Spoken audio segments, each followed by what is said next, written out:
I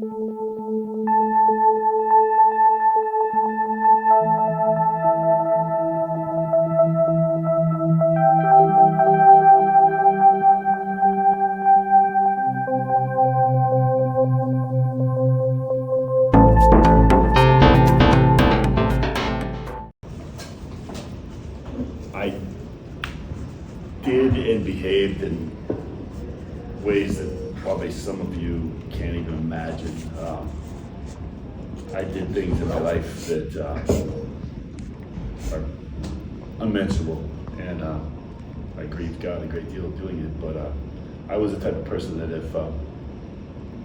if someone needed somebody hurt, or money collected, or even eliminated, if it was enough money, I would do it. And I didn't. It wasn't personal. I wasn't an angry person. I was a person that could do things that other people didn't have the fortitude to do. And I lived my life that way for a long, long time. And I got married to a woman that had a 6-year-old daughter, and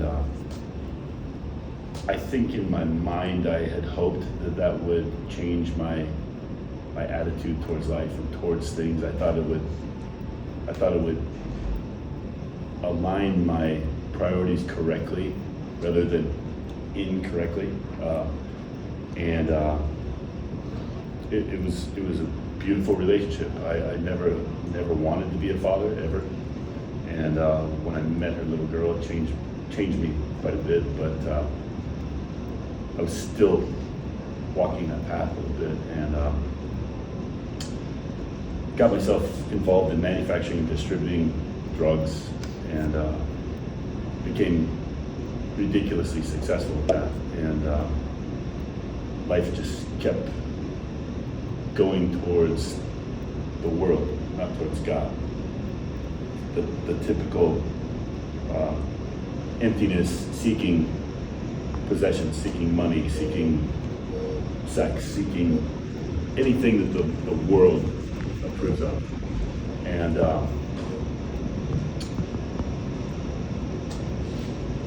I was not unaware that I was doing wrong. I was fully aware I was doing wrong, and I just kept doing it until March 23rd, 2018. I was sitting next to my wife on the couch. I have no recollection of this event whatsoever. She told me this after the fact. She said I was sitting next to her, we were watching a movie, and my eyes were open, but she goes, you weren't there, and it frightened me. So she touched me and she said, "Hey, are you all right?" And she said, "No sooner did I touch you, you fell flat on your face on the floor." And I had suffered a massive heart attack. There was a blood clot that had migrated from my lung into my heart. And thank heaven she was there. She started CPR immediately, but in the 11 minutes it took this EMTs to get there, CPR is no longer mouth to mouth. There's no longer oxygen being placed into the victim. It's strictly compression. So for that 11 minutes, I had oxygen in my brain. And so they immediately took me to ICU. They intubated me, put me on a respirator, tried to stabilize me, and I was pretty much gone already at that time. And the doctor told my wife and my daughter that the combination of the event was catastrophic, and the chances of survival were in the single digits. And it would be best if they pulled the life support. And so they had a conversation amongst themselves, and it's kind of funny. My daughter told me that she goes, we were sitting there, and my daughter said to my wife, she said, you know him a lot better than I do, but do you really believe that's what's going to kill this guy? And my wife said, that's funny you say that. I really don't. I keep expecting him to open his eyes and it'd be like, I'm just kidding, and just jump up and And they said, well, neither of us want to make that decision. We don't want to be the ones responsible for, prematurely cutting his life short. So they decided to just if he was gonna leave, I would leave on my own. And 2 weeks and 1 day, I started breathing again. And so they immediately took me off the respirator, and I woke up in the ambulance going from ICU to a rehabilitation hospital. And of course, I have no frame of reference. I have no idea what's happened. I know I'm in an ambulance. I know something's happened, but I don't know what. And I just happened to look at the ceiling of the ambulance, and my wife was sitting right next to me. I didn't even realize she was near me. And she was looking down at me, smiling. And I remembered that moment. I felt some comfort. I felt some relief a little bit.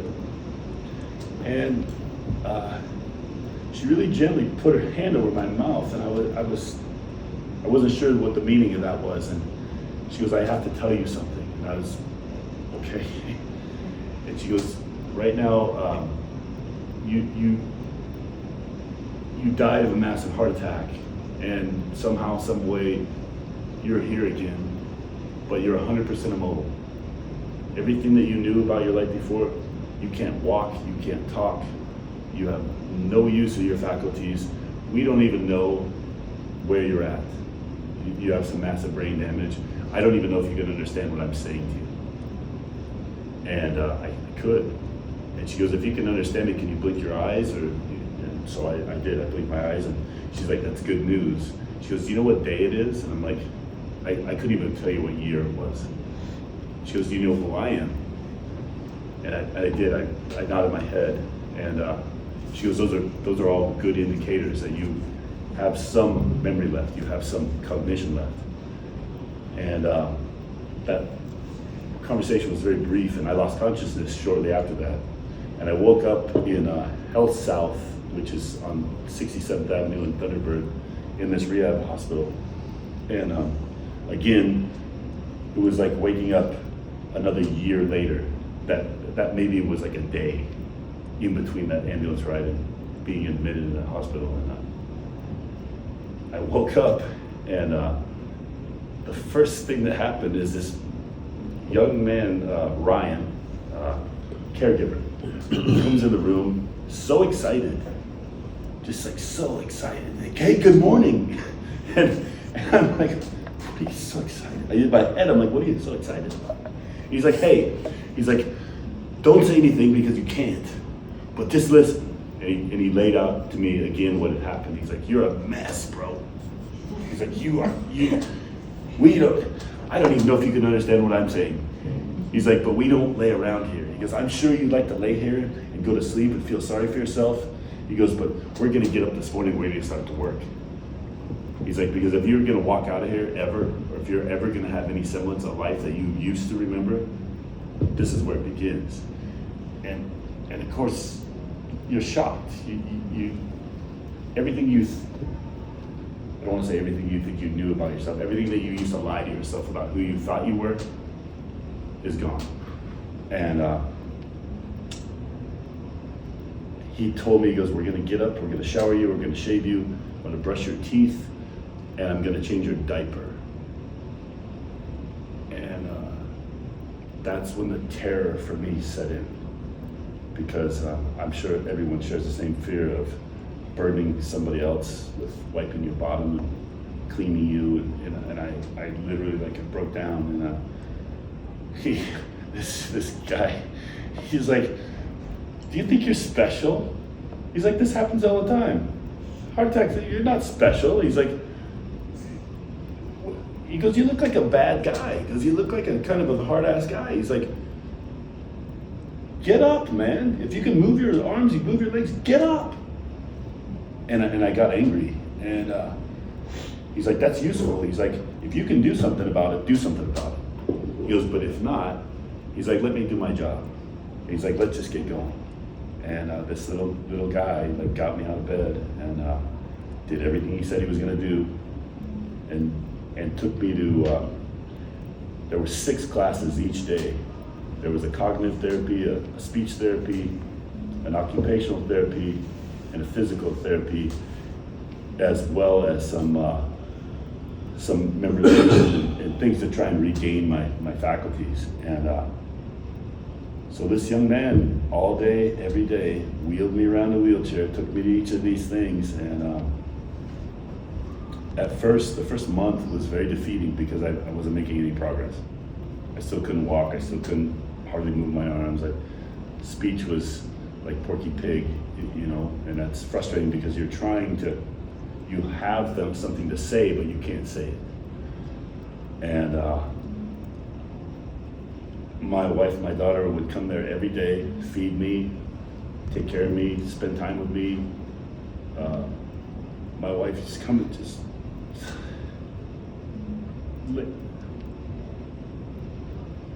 lay next to me in bed, just hold me.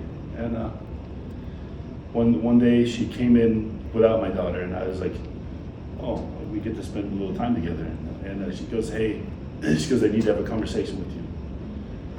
And of course, you're kind of a captive audience. And she says, if you think that I don't know all that you've been doing, you're wrong. She goes, I know every woman you've slept with. I know all the nonsense you've been up to.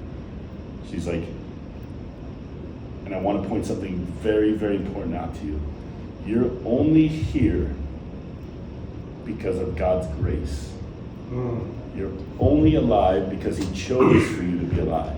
And she goes, I would strongly suggest to you that you spend the rest of your days trying to thank Him. She goes, whatever that means to you, you figure that out. And she goes, but as far as me and Amani are concerned, we're done. And I literally was served divorce papers while I was still in the hospital. And it took me 5.5 months to walk out. And I walked out with about 85% of my faculties. And something else that God did while I was in there was He gave me a heart of gratitude. Even when I could do nothing, I was very grateful to still be alive. Even though everything that I knew and everything that I once thought that I was gone, I was still grateful.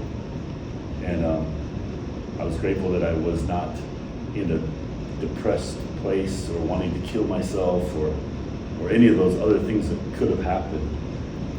And of course, I walked out homeless, jobless, with not much prospect of any sort of life, but God made a way. He provided me a place to sleep. He provided me, fairly shortly after that, a job. He,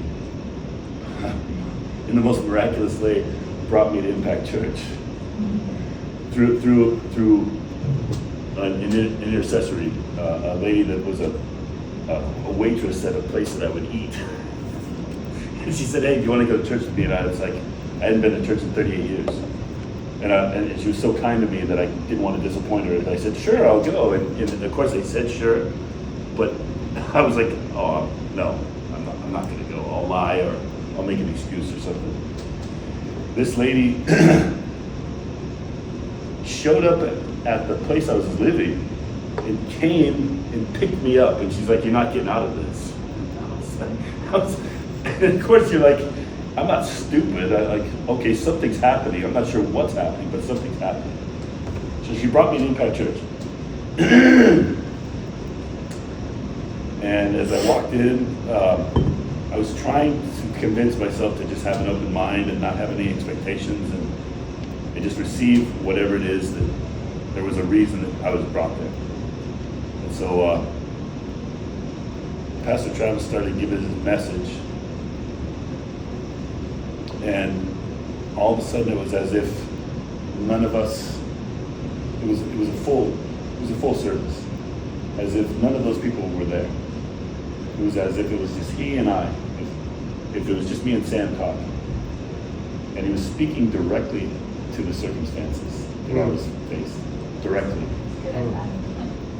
And it terrified me because I thought, you know what, you've got brain damage, man, you probably lost your marbles. This is probably not happening, you're probably just manifesting this. And that wasn't the case. He was speaking to me through Pastor Travis. And all of this brokenness, all of this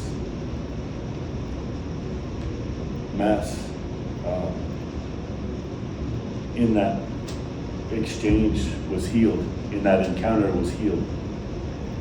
And that was the first time I'd ever had actually an encounter with God. It was the first time that I ever had a touch. And the Holy Spirit fell on top of my head like 1,000 gallons of water. And I could not stop weeping. I couldn't stop weeping or shaking. And I wasn't sad at all. I was whole. It was the first time I felt peace that I could remember in my life, like actual peace.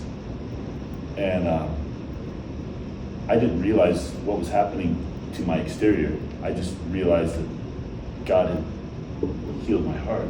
And a lady next to me was watching this happen to me, and she was concerned, and she touched me, and all of a sudden I was brought back into this room full of thousands of people, and I'm like, and she goes, "Are you all right?" And the only word I could say was like, "I've never been better, I'm not sad." And this lady, Dory, that took me was so kind to allow me to experience this and not try to talk you through it or explain it away. She wanted me to experience it. And we walked out of Impact Church, and we got in her car, and she never said a word. She shut the door, and the only words she spoke to me, she said, "Well." And all that I could say is, I said, "Dory, if this happens to me every time I step in that building, I'll never not go there." And that was 5 years ago. And it just, I guess the long and short of this testimony is that like, all things are possible through God. Woo! Wow. You know, you're looking at a guy that like, I could have been a serial murderer as easy as I could have been a serial adulterer. And it wouldn't have been a stretch. That's what God can do. That's the power of God. So I so appreciate you entertaining me and allowing me to be here. But we serve a great God. Thank you.